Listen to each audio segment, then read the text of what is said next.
Mister Nag started business with 45,000.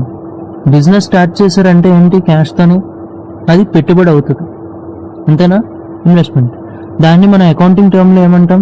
Capital. Okay, బిజినెస్కి capital ఏమవుతుంది? Liability అవుతుంది.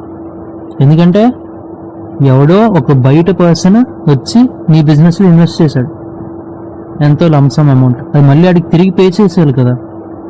Okay, we owe that person. ఓ అది లయబిలిటీ అయింది. క్యాపిటల్ అకౌంట్ లయబిలిటీ కాబట్టి క్రెడిట్ బ్యాలెన్స్ ఉంటుంది, దాన్ని క్రెడిట్ చేస్తాం. Capital credit with 45,000. బిజినెస్లోకి అసెట్ వస్తుందా? ఏ అసెట్ వస్తుంది? క్యాష్ అనే అసెట్ వస్తుంది. రియల్ అకౌంట్ డెబిట్ రూల్ ప్రకారంగా debit the asset which comes into the business, అందుకు క్యాష్ డెబిట్ చేస్తాం. ఆ లెక్కను చూసుకుంటే ఈ ఫస్ట్ ట్రాన్సాక్షన్కి మన జర్నల్ ఎంట్రీ ఏమవుతుంది?